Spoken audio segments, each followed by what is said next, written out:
Hello everyone, আসসালামু আলাইকুম। কেমন আছো তোমরা সবাই? আমি আলহামদুলিল্লাহ ভালো আছি। তোমাদের মাঝে আজকে আরেকটি ভিডিও শেয়ার করতে চলে আসলাম। আজকের ভিডিওটা ছিল বিকেল বেলার। আমি আর আমার হাজবেন্ড বিকেল বেলা একটু হাঁটতে বের হয়েছিলাম। হাঁটতে না, এক প্রকার একটু ঘুরতে, যে বলছিল যে চলো একটু ঘুরে আসি। মানে আমরা যে জায়গাটাতে থাকি, জায়গার আশপাশটা তো তুমি কখনো দেখোনি, সো তোমাকে একটু ঘুরাই চিনাই নিয়ে আসি। কারণ তুমি যদি আশপাশটা চিনে রাখো, তাহলে যখন আমি বাসায় থাকবো না বা বাইরে যাব, কোনো কাজে যাব, তখন তুমি চাইলে একা একা একটু ঘুরতে পারবে। এই জন্য আমাকে আসলে বের করে সব জায়গাগুলো চিনাচ্ছিল। কিন্তু সত্য বলতে আমি একা একা কখনোই বের হবো না। তো তারপরেও ভাবলাম যে চাই ঘুরে দেখে আসি, যদি বাই এনি চান্স কখনো ভালো না লাগে একা একা ঘুরতে যাব। তো এই দেশের একটা জিনিস আমার খুব ভালো লাগে, আমি শুনেছি, আগে নিউজে শুনেছি যে সিঙ্গাপুরে যতগুলো মানুষ, মানে যতজন মানুষ এখানে অবস্থান করে, এখানে থাকে, তার থেকে ডাবল নাকি এখানে গাছ লাগায় সরকার, গাছ লাগানোর নিয়ম। সো এই জিনিসটা কিন্তু আমি এসে দেখে একদমই মানে প্রমাণ পেয়ে গেলাম যে আসলে কথা সত্য। মানে যেখানেই যাচ্ছি সবকিছুর মধ্যে গাছ কিন্তু আছে, মানে বাড়ি ঘরের মধ্যে, মানুষের অফিস আদালতের মধ্যেও কিন্তু গাছ। আমি ওই ভিডিওগুলো জানি না কোনটাও দিয়েছি কিনা।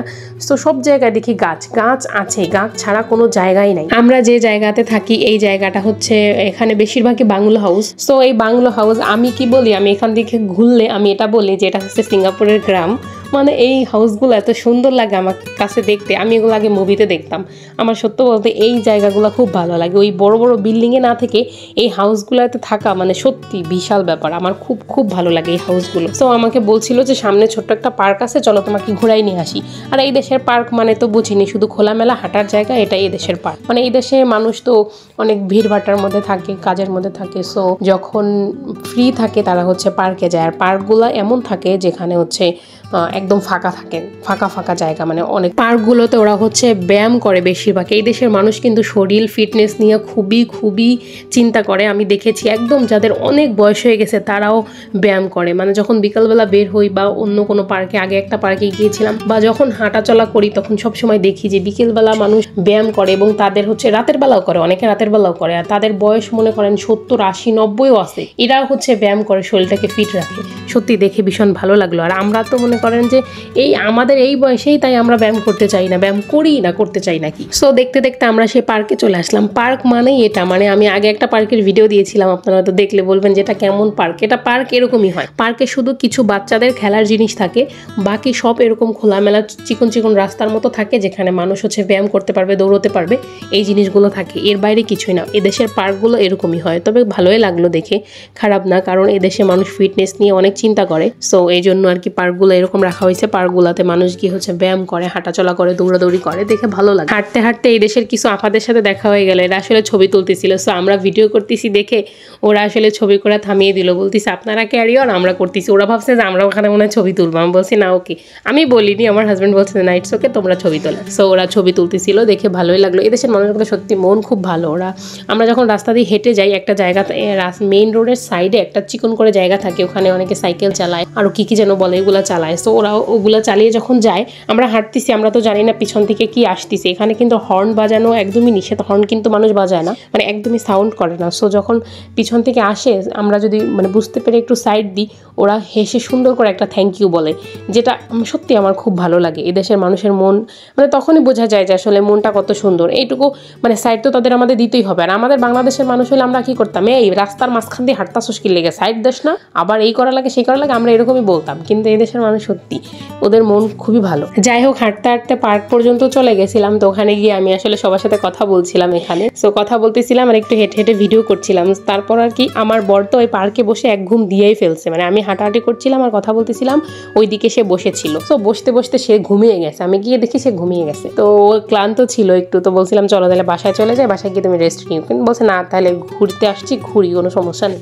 তাহলে আর কি, যে রেস্ট নিবে সে যদি রেস্ট নিতে না চায়, আমি কি তাহলে জোর করে রেস্ট নেবো নাকি? আমার কি, আমি আজাইরা, আমি ঘুরতে আইছি, আমি ঘুরতে থাকি, তুমি যা খুশি করো। সো না, এটা মজা করলাম। যাই হোক, এইদিকে আমি হচ্ছে হাঁটাহাঁটি করতেছিলাম আর সবার সাথে কথা বলছিলাম। একটু বাইরে আসছি, সো সবার সাথে কথা বলতেছিলাম। এমনিতে ঘরের মধ্যে সারাক্ষণ থাকি, আমার ওই ঘরে থেকে কথা বলার বাইরে, আমরা হচ্ছে গ্রামের মানুষ, বাইরে কথা বলারও শান্তি পাচ্ছি মনে হচ্ছে। মানে গ্রামে থাকছি, সারাক্ষণ ছোটাছুটি করছি এইদিকে সেই দিকে। এখন এই রুমের মধ্যে থাকতে থাকতে কেমন যেন একটা দম বন্ধ লাগে। বাইরে গিয়ে আর কি সবার সাথে কথা বলতেছিলাম আর হাঁটাহাঁটি করছিলাম, আর ওই দিক দিয়ে আমার বর ভিডিও করতেছিল। তারপর দেখলাম যে সে ভিডিও করতে করতেও ঘুমিয়ে যাচ্ছে। সো আমি তখন এসে বললাম, এখন আর বেশি বাড়াবাড়ি করো না, চলো বাসায় চলে যাই, তুমি বাসায় গিয়ে একটু রেস্ট নিবা। ঠিক আছে, যেই বলা সেই কাজ, আমরা আসলে বাসার দিকে রওনা দিলাম। সো আমরা ঘুরে বাসার দিকে আসতেছিলাম। এই জায়গাগুলো সত্যি আমার ভীষণ ভালো লাগে। দুই দিকে বাংলো হাউস, সামনে গাছ, প্রত্যেকটা হাউসের সামনে গাছ, এবং তারা হচ্ছে সব প্রকারের ফল গাছও লাগায়। আপনারা খেয়াল করলে হয়তো দেখবেন ডাব থেকে শুরু করে পেঁপে, নারকেল, আমড়া, এমন কি নেই তাদের বাসার সামনে। তারপর আলু বোখরা গাছ, সুপারি গাছ, মানে বিভিন্ন বিভিন্ন ধরনের ফল, যে ফলগুলো আমরা আসলে বাংলাদেশেও হয়তো মানে লাগাই রাখলেও শুধু হয়ে যায়, তাও আমরা লাগাই না, এরকম একটা ব্যাপার। কিন্তু এরা অনেক যত্ন করে লাগাইছে। শুধু লাগাইছে এমন না, তাদের বাসার সামনে এত গাছ, কিন্তু একটা নোংরা তাদের বাসার সামনে নেই। এটা কি খেয়াল করেছেন? একদম পরিষ্কার। তারা একটা পাতা পড়লে একটা পাতার সাথে সাথে তুলে ফেলে। ঠিক আছে, একদম পরিষ্কার, চারপাশটা কত সুন্দর, নিট অ্যান্ড ক্লিন। আর আমাদের দেশে তো গাছ নাই, গাছালি নাই, এখন তো সবাই গাছ কাইটা পুরো বন একেবারে সাফা করে লাসছে, তারপরও মনে করেন নোংরার শেষ নাই। হাঁটতে হাঁটতে আমার বরকে বললাম, তুমি হাঁটতে হাঁটতেও যদি ঘুমাই পড়ো তাহলে তো প্রবলেম, তুমি একটা কাজ করো, তুমি আমার ক্যামেরার সামনে আসো, আমি তোমার একটু ভিডিও করি, আর তুমি হচ্ছে হাঁটো, তাহলে দেখবা ঘুম ভেঙে যাবে। সো বাসা পর্যন্ত যাওয়া পর্যন্ত ঘুম আসবে না। এখন আমার বর আমাকে ওই সামনে একটা বড় বিল্ডিং দেখা যাচ্ছে না, আমাকে হচ্ছে বাসা চিনাচ্ছে, আমাকে ঠিকানা দিয়ে রাখছে। প্রত্যেকটা দিন আমাকে শিখায় কোন দিক দিয়ে যাব, কোন দিক দিয়ে আসবো, কিভাবে চলবো, কার সাথে কিভাবে কথা বলবো, হাঁটে আর আমাকে ইংলিশ শিখায় কিভাবে কথা বলতে হবে। আমি তো এক কান দিয়ে ঢুকাই আর এক কান দিয়ে বের করে দিই। যাই হোক, হাঁটতে হাঁটতে তারপর আর কি আমাদের বাসার একদম কাছে একটা ক্যান্টিন আছে, একটা না দুইটা ক্যান্টিন আছে, একদম সামনাসামনি দুইটা ক্যান্টিন খাবারের। আমার এই ক্যান্টিনের এই যেটা আমরা বসেছি এইটার সাথে আমাদের রুম, মানে আমরা হচ্ছে রুমে থেকে মাঝে মধ্যে হচ্ছে এই ক্যান্টিনের পানির আওয়াজ পাই, কারণ এমনিতে তো কিন্তু ওরা বেশি শব্দ করে না। সো পানির আওয়াজ মাঝে মধ্যে পাই রুমে বসে, একদম রুমের সাথে আমাদের এই ক্যান্টিনটা। সো ও বলছিল এখানে চলো, এখানে একটা ড্রিঙ্ক আছে, ওটা খেলে, একটা জুস আছে, খেলে তোমার ভালো লাগবে, আমার ভীষণ পছন্দ। আর ওটা যদিও আমার পেট একদম ভরা ছিল, তাও ভাবলাম যে বর এত করে বলতেছে, এত মজার ড্রিঙ্ক, তো ট্রাই করে দেখি। সো আমরা খাবার মানে ড্রিঙ্ক অর্ডার করে আমরা বসেছিলাম। তো যখন ড্রিঙ্ক দিয়ে গেল, তো আমি যে বললাম কি এটা কি আমাদের ওয়েলকাম ড্রিঙ্ক দিল? বলছে ওয়েলকাম কেন হবে, এটাই তো সেই ড্রিঙ্ক। এটা হচ্ছে আমি বলি বাংলা টাকায় প্রায় 200-250 টাকার মতো পড়ছে, মানে আমাদের টাকায়। শুধু কি করছে জানেন, একটু গরম পানি, মনে হয় একটু চিনি দিছে, আর একটা লেবু, এক পিস লেবু কেটে দিছে ওটার মধ্যে। এটা নাকি মজাদার ড্রিঙ্ক, এটা নাকি তার ভীষণ পছন্দ। আমি এই লেবুর শরবত হইলো একটা কথা ছিল, ঠান্ডা পানি হইলো একটা কথা ছিল, এটা তো গরম পানি, এই খাওয়ার জন্য এই জায়গায় আইসি আর এতগুলো টাকা দিছি। এইটা ভাবলেই যেন আমার কেমন লাগতেছে। আমি আমার বরকে বলতেছি যে 10 টাকার লেবুর শরবত এখানে এসে গরম খাচ্ছি, তাও আবার হচ্ছে 200-250 টাকা দিয়ে, এটা কেন খেতে হবে? কিন্তু একটা কথা সত্য, মানে এরকমভাবে কখনো ট্রাই করি নাই যে গরম পানির মধ্যে লেবু দিয়ে একটু চিনি দিয়ে এভাবে শরবত করা যায় বা একটা ড্রিঙ্ক হয়। এটা যে এত টেস্ট, সত্যি বলতে খুবই মজা ছিল। আমি অল্প একটু খেয়েছি কারণ আমার পেট ফুল ভরা ছিল। আমার বর এটা খেয়ে তার নাকি ঘুম চলে গেছে, এখন বলতেছে যে রুমে ঢোকার দরকার নেই, চলো আমরা আরেকটু ঘুরে আসি। সো যেই বলা সেই কাজ, কি আর করার, তার ঘুমের জন্য রুমে আসতে চাইছিলাম। এখন সে যখন ঘুম চলে গেছে, এখন তার রুমে আসার দরকার নেই, এখন ঘুরে আসি।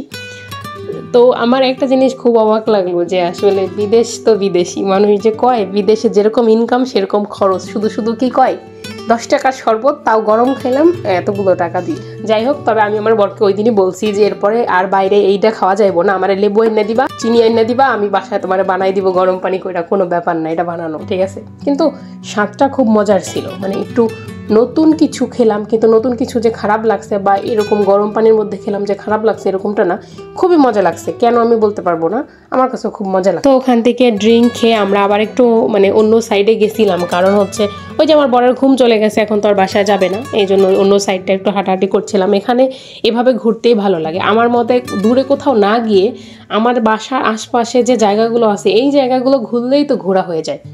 মানে খুবই সুন্দর, আশপাশটা এত সুন্দর আর পরিবেশটা ভীষণ ভীষণ সুন্দর। আমার তো মনে হচ্ছিল যে মানে আমার সবসময় মনে হয়েছিল কি, আমি তো শহর কখনোই পছন্দ করি না, আমার শহর একদম ভালো লাগে না, দম বন্ধ লাগে। সো আমি বিদেশ আসবো শুনে আমার তো পুরো আসমান ভেঙে পড়ছিল মাথায় যে না, এখানে হয়তো দম বন্ধ হয়ে যাবে আরও।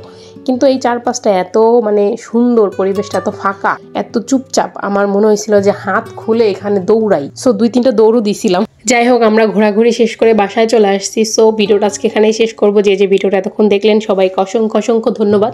আপনাদের মতামত কমেন্ট বক্সে জানাই যাবেন। সো পরবর্তী ভিডিও দেখার জন্য আমন্ত্রণ রইল। খোদা হাফেজ।